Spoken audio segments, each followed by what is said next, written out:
नमस्कार बच्चों। आज बेटा स्टार्ट कर रहा हूँ ईवीएस का पार्ट 13। इससे पहले मैंने पार्ट 12 आप लोग को दे दिए थे, जो आप लोगों ने बहुत अच्छी तरीके से नोट कर लिए होंगे, उनके नोट्स बना लिए होंगे। अब मैं 13 कर रहा हूँ, तो 13 के नोट्स इसको देखना है, बनाना है, और इसके साथ में जो जो इंपॉर्टेंट चीजें हैं ना इनकी, मैं उनको भी तुम्हें साथ में बताते रह रहा हूँ, जिससे कि हम लोग का रिवीजन भी होता रहे। ठीक है, इस पार्ट में मैंने कुछ चीजों को ऐसे देखा है जो इंपॉर्टेंट लग रही थी, तो उनके मैंने कुछ एक्स्ट्रा चीजें भी लिखी। ठीक है, कुछ रह गई तो उनको अगले पार्ट में हम लोग जो कंप्लीट करेंगे तब देख लेंगे, लेकिन जो एक्स्ट्रा है उनको भी पढ़ते रहना, उनके भी नोट्स बनाते रहना। ठीक है, चलो हम स्टार्ट कर रहे हैं। सबसे पहला क्वेश्चन कौन सा है? हमारे शरीर को दैनिक कार्य के लिए सबसे अधिक ऊर्जा कौन सा पोषक तत्व प्रदान करता है? तो ये कौन सा है? कार्बोहाइड्रेट है। ये क्या प्रदान करता है? कार्बोहाइड्रेट। ठीक है भैया, आगे देखें। रतौंधी बीमारी किस विटामिन की कमी के कारण होता है? अब रतौंधी बीमारी विटामिन बी की कमी के कारण होता है, विटामिन ए की कमी के कारण होता है रतौंधी रोग। रतौंधी रोग जो होता है वो विटामिन ए की कमी के कारण होता है। अब ये है क्या? अब देखो, और विटामिन के बारे में मैंने लिख दिया कि और विटामिन आ गए, तो हम लोग क्या करेंगे? तो इससे हम देखें, विटामिन ए की कमी से रतौंधी, विटामिन बी1 की कमी से बेरी, विटामिन सी की कमी से स्कर्वी, विटामिन ए के की कमी से रक्त का थक्का ना बनना। ठीक है, अब ये विटामिन भी लिख लेना, इस विटामिन के साथ ये विटामिन भी लिख लेना, तो जिससे कि हम लोग का रिवीजन होता रहेगा। ठीक है, अभी तुम लोग देखना भी, लिखना मत इसको, अभी देखो बड़े ध्यान से। जैसे ये समझो, शरीर की वृद्धि और क्षतिग्रस्त ऊतकों की मरम्मत में कौन सा पोषक तत्व सहायता करता है? तो ये प्रोटीन है। ये प्रोटीन हमारी क्या करता है? सहायता करता है। ठीक है, आगे देखें भैया। सुबह की धूप के संपर्क में आने पर हमारे शरीर में कौन सा विटामिन बनता है? देखो, सुबह की जो सुबह सुबह जो धूप होती है ना, जब सूर्योदय निकलते हैं तो हल्के हल्के तुम देखो लाल लाल होते हैं, वो बहुत काम की होती है बेटा। अगर उसको हम सही से, सूर्यदेव को अगर हम सुबह सुबह देखें ना, बहुत लाल होते हैं, तो उसमें सुबह सुबह देखें एकदम गोला लगता है आग का। उनको हम सुबह सुबह देखेंगे, बराबर देखते रहो, अगर पल के ना चिपकाओ ना, तो आंख को ठीक करने का कार्य करती है। और दूसरा, अगर वही धूप अगर हमारे शरीर पे लगे ना, तो हमें बड़ा फायदा करती है। क्या है? कि विटामिन डी की कमी से अगर जो भी रोग होता है, कह रहे सुबह की धूप के संपर्क में आने पर हमारे शरीर में कौन सा विटामिन बनता है?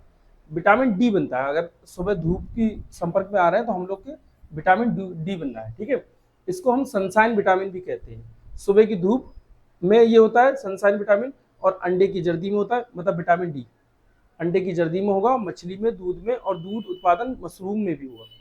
मतलब विटामिन डी हमारा किस किस में होता है भाई? सूर्यदेव में तो होता है ये सुबह सुबह के टाइम पे, ध्यान रखना। लेकिन सुबह सुबह के धूप के टाइम पे, उसके बाद में हमारे अंडे की जर्दी में, मछली में, दूध में, और दूध से बने जो भी उत्पाद है उनमें, और मशरूम में भी पाया जाता है। इस समय विटामिन डी पाया जाता है। ठीक है, आगे देखें हम लोग।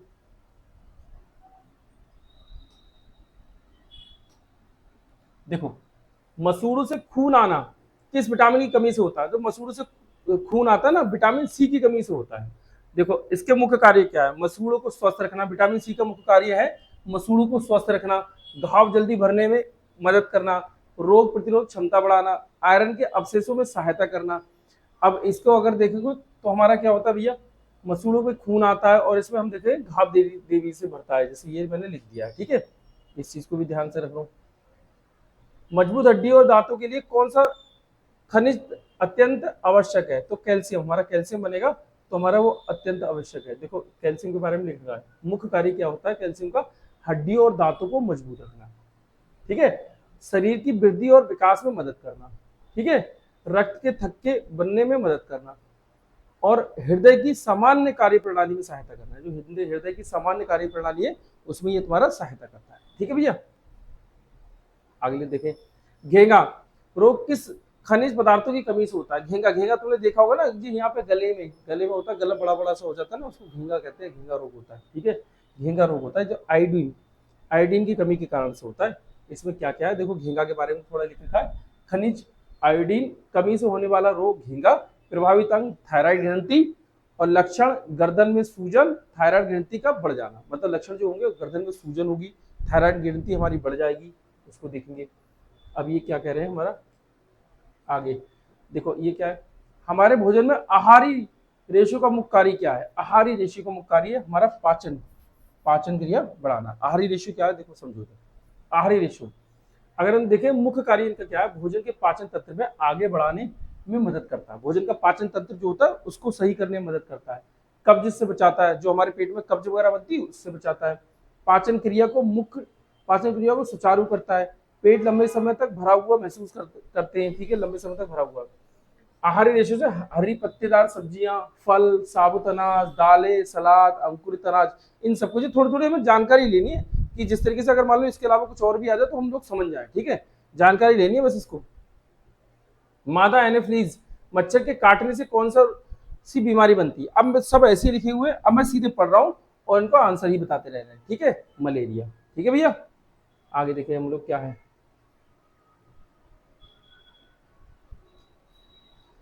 ओआरएस का घोल किस समस्या से पीड़ित मरीजों को दिया जाता है? ओआरएस का घोल जो नीजल दस्त, मतलब जब दस्त वगैरह आते हैं ना उसके लिए तब दिया जाता है।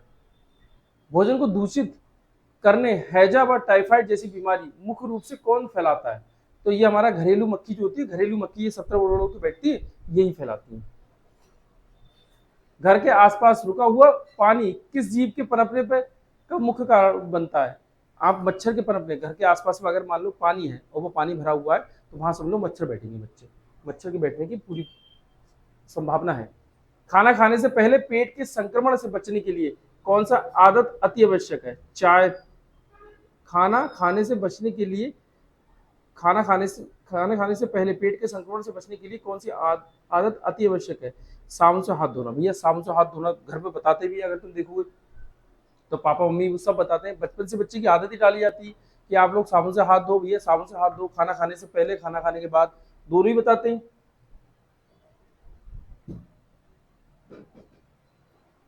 दूषित एवं गंदा पानी पीने से कौन सा रोग होता है? आपका हैजा रोग हो जाएगा, दूषित और गंदा पानी पियोगे। निम्नलिखित में से कौन सी गतिविधि व्यक्तिगत स्वच्छता के अंतर्गत आती है? ये आता है, मतलब ये सभी होंगी। नाखून काटना, रोज नहाना, ब्रश करना, आपको ये सब काम रोज करने बच्चों। अगर हम ये काम रोज नहीं करेंगे तो समझ लो बीमारी हम लोग के पास में आती रहेगी, वो घर बना लेगी बीमारी। कौन सा जानवर रात के समय मनुष्य की तुलना में 6 गुना बेहतर देखता है? और एक भैया मनुष्य की तुलना में 6 गुना बेहतर देखना, ये बाघ का काम है, टाइगर। ठीक है, ये मनुष्य की तुलना में 6 गुना बेहतर देखता है रात में। चींटियां चलते समय जमीन पर गंध छोड़ती हैं ताकि अन्य चींटियां, वो गंध छोड़ती है ना, गंध को सूंघती हुई अन्य चींटियां उसकी लाइन में चली जाती है। ठीक है, रास्ता खोज सकती है अन्य चींटियां, क्या होती है, रास्ता खोज खोज के चली जाती है।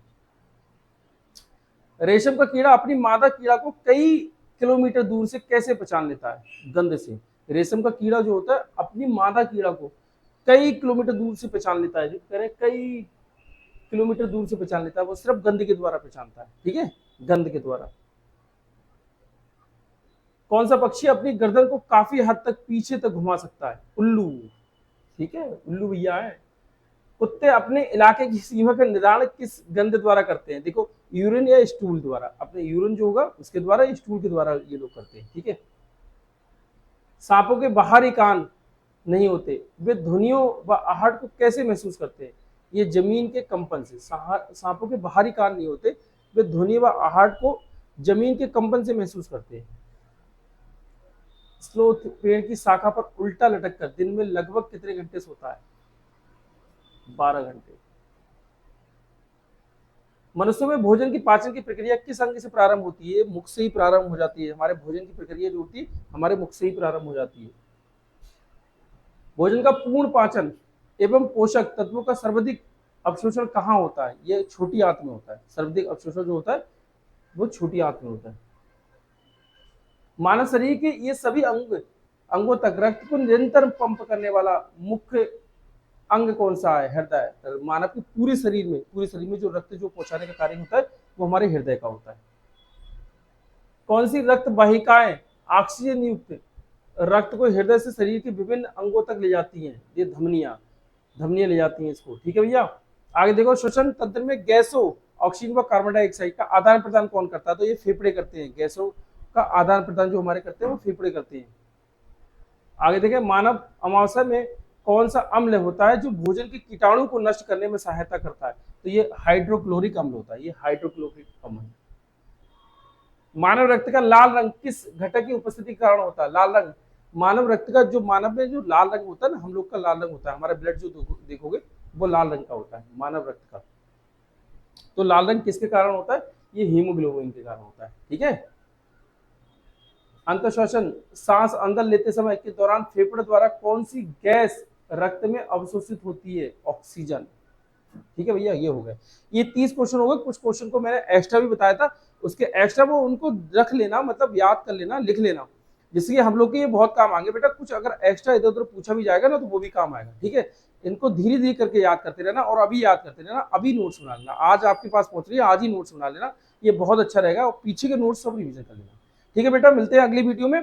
अच्छे से याद करते रहना, तैयारी करते रहना। पेपर के दिन बहुत कम बचे हैं, कोई ज्यादा दिन नहीं बचे हैं, कहीं देखो कि 3-4 महीने अभी है, तो उसी हिसाब में पढ़ाई करेंगे, कतई कुछ नहीं हो पाएगा। नवोदय का कंपटीशन अपने आप में कंपटीशन है, ये बहुत टफ कंपटीशन होने जा रहा है। हर साल समझ लो इसकी वो बढ़ते हैं, संख्या हर साल बढ़ती है, और ये दिन ब दिन कंपटीशन टफ हो रहा है। ठीक है बेटा, मिलते हैं अगली वीडियो में। Okay bye.